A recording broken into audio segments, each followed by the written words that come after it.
And I've got with me an amazing guest.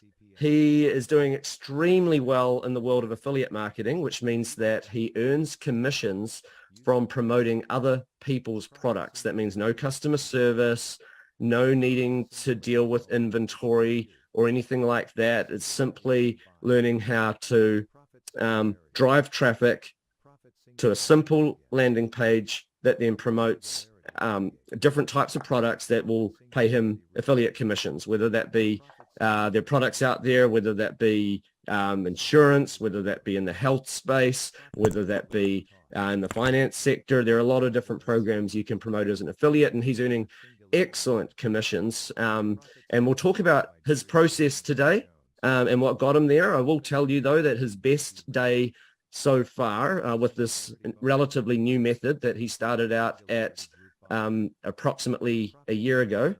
I'll say his best day is over $30,000. His best week is over $120,000. And he's done really, really well with this particular model. So without further ado, I will introduce you guys to Sebastian. Welcome along, Sebastian. Thanks for having me, man. Excited to be here. Thanks for being here. I really appreciate your time. Sure. Now, I know that prior to this, you had already been doing Facebook ads. So you weren't a brand new newbie to marketing when you started running YouTube ads, which is what we're going to talk about in a moment. Right. You weren't brand new. You'd already started out running Facebook ads, but you'd come into some issues here and there with compliance and stuff like that. You'd found that certainly there was good money to be made and you were doing well, but you went from what you felt were, I guess, a trickier model, more shark-infested waters because of the competition and maybe other elements. Right. And you moved across to following what Keegan teaches with the automated style YouTube ads, and you're doing very, very well with that. Correct. Yeah. I mean, I started out back in the day running Facebook ads. It went really well for, pretty good period of time. But then, early last year, iOS 14 came out. And after that, I struggled for a couple of months. I tried some YouTube on my own, but just had no clue what I was doing. And then I saw that the first iteration of Profit Singularity came out, hopped in the course, and it's been pretty smooth sailing for the most part since then. So very happy with it, very happy with the results, getting back to the same level that I was with Facebook. So the entire course is great. The support structure behind it is great. I mean, you've got plenty of people to be able to kind of like reach out to and bounce ideas off of, and it's just been fantastic. Cool. Well, that's great to hear. And I bet people that are watching this are probably they're going to want to know a few tips. They're going to want to know, like, okay, I know the general overview. You're running a YouTube ad that promotes some sort of landing page that promotes a product, Right. and you earn commissions. They know the gist of that. They know that you're not on camera if they've seen any of our previous my previous case studies that I've talked to. So they know you're not on camera. So could you maybe walk us through the process of what that's like, though, to actually write an ad script, say, and then turn it into a video? Like, because some people may not be able to picture in their mind, what's that like to actually go ahead and create a video ad, but you're not the voice, you're not on camera. How does that happen? Well, we use, just a couple of different software tools to be able to do that. A couple of different video editing softwares, voiceover software. So like you mentioned, you don't really have to be on camera. You don't have to, click record and have to do a whole bunch of takes, even if you don't feel comfortable on camera, to try and get that like perfect take. You don't have to hire like spokespeople and have to kind of deal with just this one giant machine to try to create like one ad and be able to split test. Because sometimes if you go in that route, it can take, a week, 2 weeks, even up to a month before you put an ad up. But with this, I'm able to wake up, pretty much write an ad out, just 1 to 2 minutes, maybe up to 2.5 minutes long, add a couple of stock footage scenes, a couple of videos here and there, maybe some, some images, throw the video together and be able to put it on YouTube and have it running the next day. So it's really been able to kind of shortcut that process down that it would take to kind of get an ad up and running by, I'd say like 95%. It kind of cuts out like all the middlemen, all the clutter and everything. And you're just able to pretty much manage everything on your own. So that's why I really like this form of marketing with the AI tools and the software and stuff, rather than, either having to be me behind a camera or having to hire spokespeople. I think it's pretty crazy, actually, just how good artificial voices and so forth are these days. In fact, what I think I might do in the background is I might just type something in and press play on a voice, just so people can get an idea of what an artificial voice actually sounds like. And I think that might be a good idea. So I'll just type something in like, hello, my name is Sarah, and I am an artificial voice. You can use me in your online advertisements. Okay, so I'm literally just going to create that right now. Generate voice. I'm going to play it through my speakers, so it's not as crystal clear as it would be if it was, straight off the file, but I'll play it through my speakers and people can have a listen. Hello, my name is Sarah and I am an artificial voice.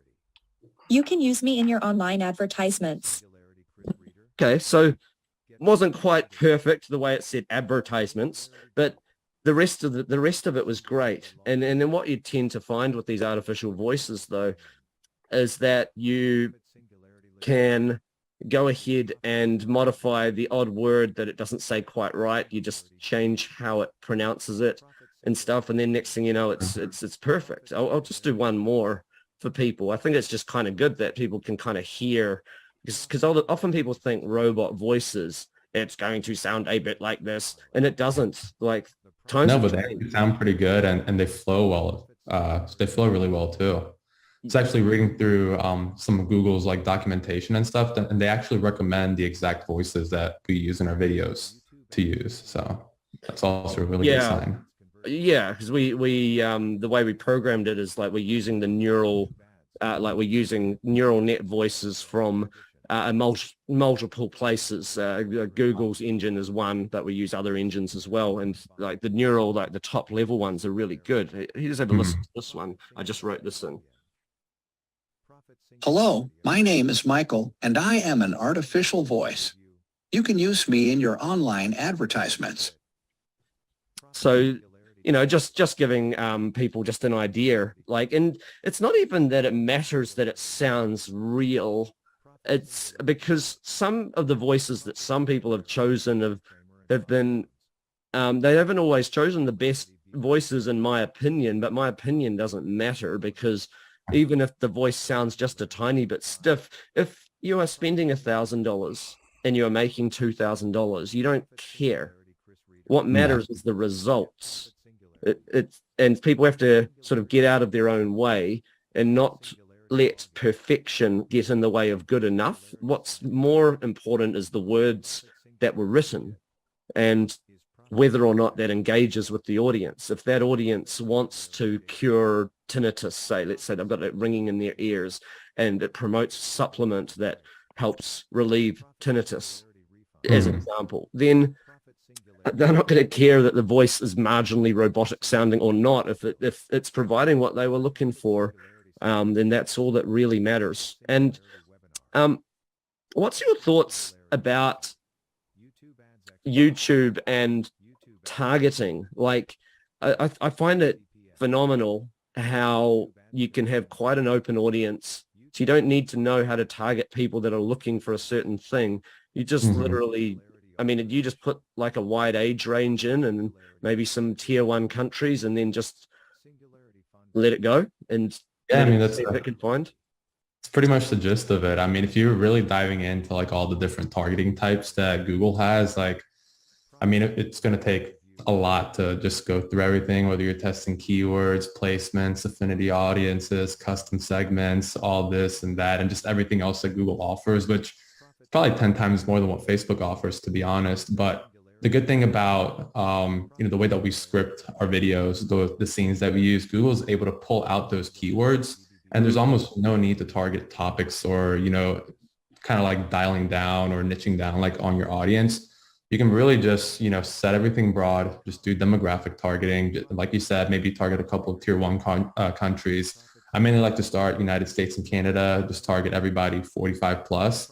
And that's just how I set my ads up. No keywords, nothing crazy like that. I pretty much leave all my settings blank on Google when I'm setting my ads up, and I just let the ad run. And typically the algorithm is very smart, and they can find the people that they think will convert best for the product that you're running. And I think that's interesting too. Like you just say, you set it at people 45 plus, not to, overguess things. I mean, I remember years ago when I was in the baldness niche, so to speak, like supplements and other treatments that help with baldness. I'll just give this as an example because the average person thinks that all the buyers are men aged 40 plus that are going bald. And I had at that time, because I didn't segment my audience at that point in time, male, female, I actually found that my most profitable audience were women. And I had 70% of my customers were women. And if I had have set the algorithm, if I'd set things specifically for just men, I would never have known that. Right? Because I know there are less women going bald, but those that do go bald really care about it.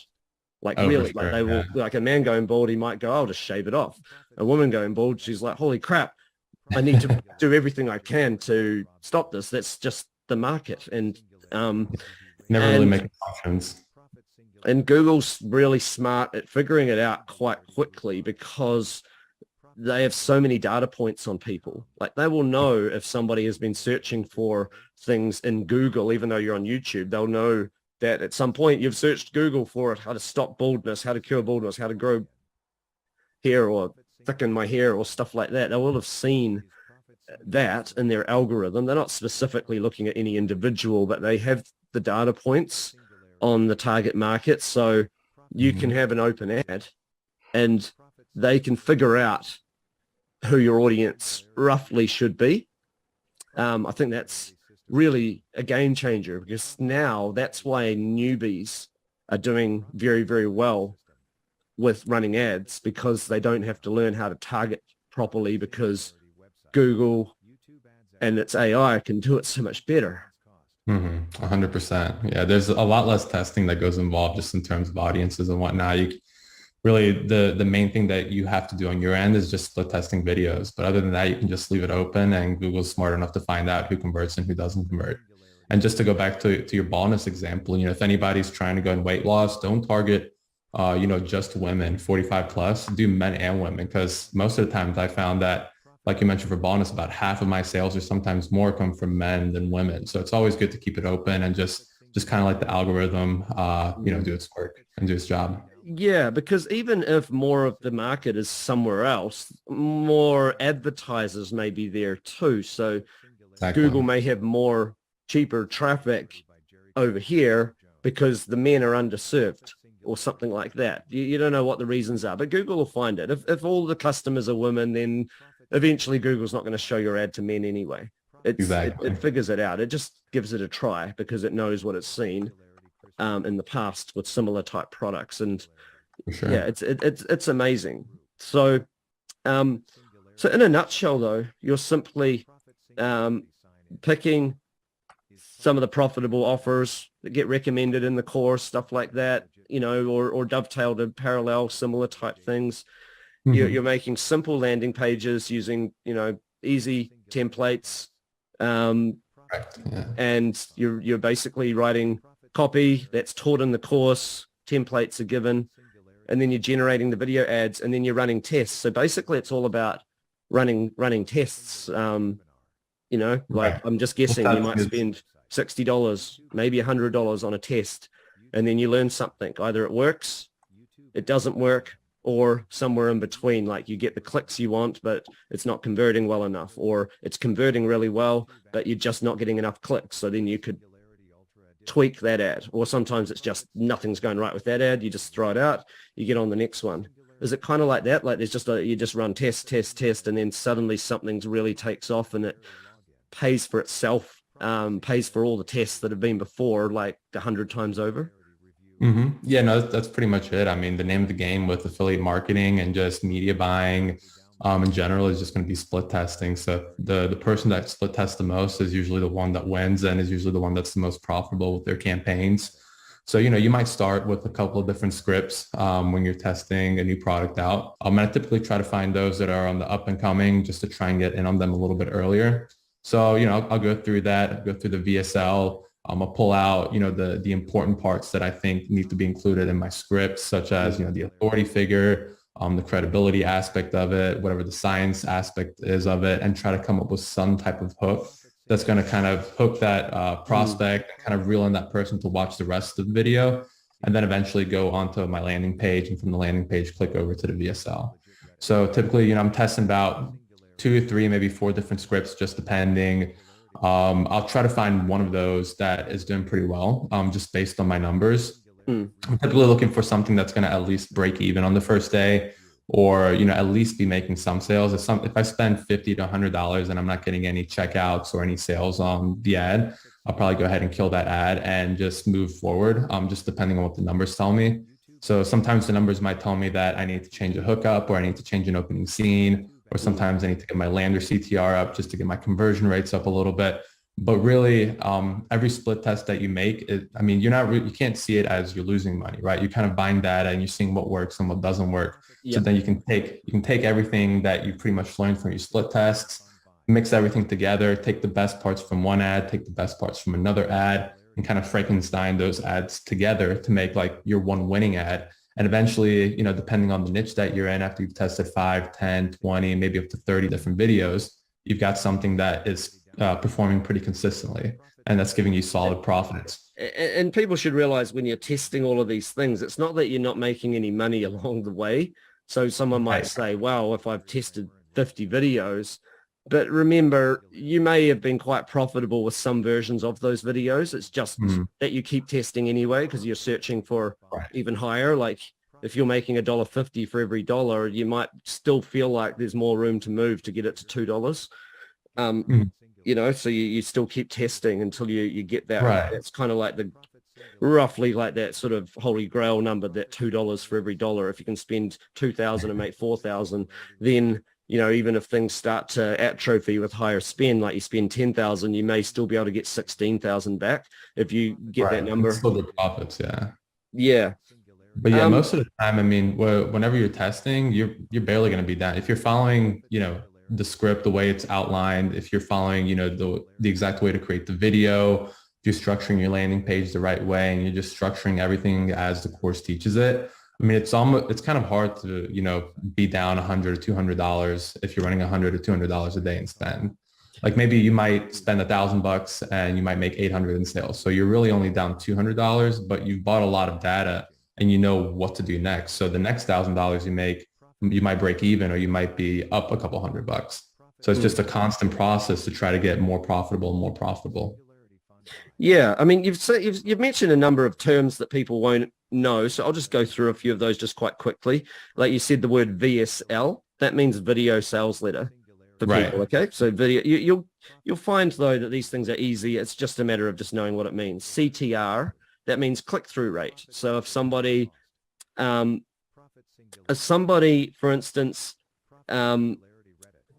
gets to your landing page, so your page on your website, so your landing page is when someone goes from your ad to your page that you've set up, that then will soft sell them on going over to the affiliate offer. Okay, so if someone gets to your landing page, and if 50% of those people make it from there to the affiliate offer, then your click-through rate on your landing page to the affiliate offer is 50%. And if you're used to 50% being a good number, then that's great. But if you suddenly produce a landing page that gets 10%, then you have room to move. You go, oh, that click-through rate's not quite right. So maybe I'm not putting the right headline in there, or maybe the image in there isn't quite right. And then you start to change things. So it's not all about looking at the sales numbers. Sometimes you look and go, well, one little part of this process isn't quite getting the numbers I need. And it's literally just about being a little bit agnostic to your preferences on how an ad should be written, and more just looking at what actually happens and just looking at those results and then make some changes. And when you mentioned about checkouts, that means people that actually make it to the checkout page. Sometimes you find that, you've had a very small spend so far, maybe $50, and you've had 0 people have even made it to the checkout. You might go, right, I'm getting rid of that ad. Mm-hmm. But you might also spend $50 and find, 4 people made it to the checkout page, but no one bought. Maybe it's just a little bit of an anomaly. I'll spend another 50 and see what happens. Next thing you know, you've had another 4 people to the checkout page and maybe 2 people have bought. So now you're going, maybe 1 in 4 people that make it to the checkout page buy, and you keep it going a bit longer because you've seen a little bit of promise. They made it to the checkout. They just didn't finish. So that's, I just wanted to explain that so people understand, what you're talking about there when you're talking about some of that stuff you're looking at. The newbies sometimes get overwhelmed in the first couple of days at this, but then they go, actually, now they're not throwing any more terms at me. I already know all of these terms. It's actually rather straightforward. It's only, it only sounds complicated until you've actually spent a couple of days at it, and then it's not. Yeah, I think that's, pretty important for people to know. And what was it like from a life perspective, just being able to, I guess, have this income stream that doesn't require you to be, I think you used to work in a restaurant or your family's restaurant or something like that in the past. Doesn't require the, 40, 50, 60 hour weeks. You've now got that time freedom, the ability to travel if you wish to. I mean, what was it like, I guess, having all of that happen and play out and then notice that it's still happening week in, week out? It wasn't just sort of a fluke. It's, you see that this is an ongoing thing. Right. No, I mean, it's been great. I mean, don't get me wrong. The restaurant business wasn't that bad, but like you mentioned, you're kind of stuck there 40, 50, 60 hours a week, sometimes more. Trying to take a vacation is a hassle because sometimes employees might not show up or you always have issues and whatnot. So just not having to go into, a regular job and just being able to kind of structure my life the way I wanted to structure and just, be able to do what I want on my own time, whether, that's go to the gym a little bit earlier rather than go at 5 or 6 o'clock when everybody else is there, or, just being able to buy better food and, being able to kind of, just treat my body a little bit better rather than just kind of like eating pizza every night for dinner, little things kind of like add up. And it's just been nice because the time freedom to just kind of do what I want when I want is kind of what I've been working towards for the past couple of years. So, I worked at it for years and years, and I really didn't see much success with other programs or other styles of affiliate marketing. But, once I came to this method, sending, buying ads on a platform like Facebook or YouTube, being able to just kind of put something up and, be able to wake up and see a couple hundred or a couple $1,000s in sales and, having the opportunity or having the ability to not have to work for the rest of the day if I don't want to, if I don't feel like doing it, or just kind of like taking a day off and taking my dog to the park or, taking my girlfriend somewhere for the weekend. Like it's just been incredible just to kind of have that time freedom and just the ability to do what I want when I want to do it. I think it's fantastic. I do strongly believe that everybody needs either a business or at the very least a side hustle. I think gone are the days where you get a career and you just end up working for the same employer for like the rest of your life and you just keep working your way up the ladder and ending up on these massive paychecks. It just doesn't work out that way for vast majority of people. I'd say there's always an exception, but the people that get ahead either have a side hustle or they have a business. So you need that way, some way that you can spend money to make money. And this is different than an investment. This is different than investing in the stock market and stuff like that. That's a place to put your money. That's a different thing. I'm talking about just cash flow, daily basis. You can spend something and make something back, and you could throw more into that and grow that. I think everybody these days needs some sort of side hustle, even if all you can make is $100 a day. That makes a dramatic difference to most people's lives. Right. Because there's really no income cap. I mean, you're not trading your time for money with this. Like you're kind of just leveraging your money to pretty much create more money, if that makes sense. Like, you know, the difference between making like $100 a day in profit or $1,000 per day in profit is usually just like moving the budget up a little bit. So there's no extra work, there's no extra time that really goes into it. Yeah. So we're trying to get people, I guess, out of only earning money dollars per hour and actually earning money the way most of the wealthy people make money, which is spending money to make money. That's how money's really made. Right. It's not the dollars per hour. I mean, the dollars per hour can get you your funding, but that's about it. And then it's a cycle of reinvestment. One of our top students who I spoke to reasonably recently, she said that she only had just under or around about $1,000 in budget to start with to spend on ads. And yet now her best days are over 50,000 because it's not that she had 25,000 to spend on ads one day, all of a sudden out of nowhere, and then bam, she made 50,000 back.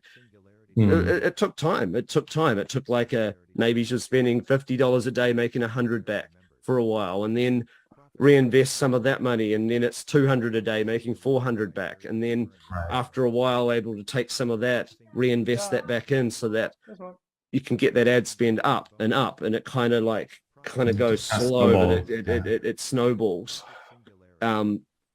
It's that cycle and reinvestment that's really key. And that's something you just can't do with a regular day job. You can't just go, well, I'll now somehow double down on my 40 hours and turn them into 80 and turn them to 160. You can't double down, but you can double down when you spend money to make money. You can go from spending $50 to 100 to 200 if it's making you double back. So I think that's the key, really. It's a really fantastic model for spending money to make money. And we all know ads must be profitable on YouTube, or we wouldn't keep seeing ads when videos pop up, right? If it wasn't profitable, they wouldn't be making $1 billion a month or whatever it is they're making, because if advertisers weren't profitable, they wouldn't be able to keep running the ads. Right. Yeah. So what would you say to anybody that is considering jumping on a workshop or maybe watching a replay or something, or that talks about this, where Keegan, Rob, and maybe others are sharing this exact strategy in perhaps more detail on camera? I'd say if you haven't signed up, definitely make sure to sign up. You won't regret it. The only thing is that you do have to stick with it, because sometimes there are those like rare occasions where you can get something up and running within a couple of weeks and it's doing well, but for the most part it's going to take a couple of months.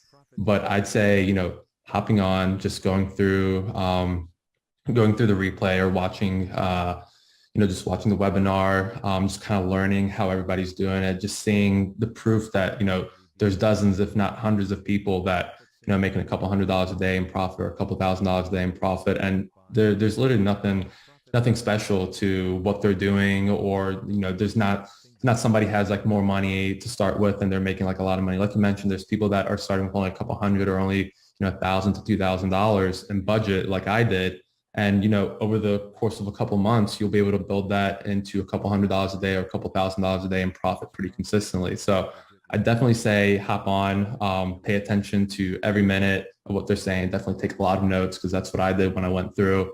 And really just immerse yourself in this. Just don't really do anything else. Don't try to, see this and then go to another shiny object. Just kind of stick to this. And, the results will pay off, whether it takes a couple of months or it takes 6 months. I mean, in the end, it's going to be well worth it. Well, thanks so much for your time. You've been very inspiring. I love hearing of your success, and you've had some really great tips to share as well. So thanks, Sebastian, for being here. I really appreciate it. Great, man. I appreciate you having me. And for everyone listening, I hope to see you on the workshop, and take action with what you learn. And we'll see you next time. Bye for now, everybody. All right. Take it easy. Bye.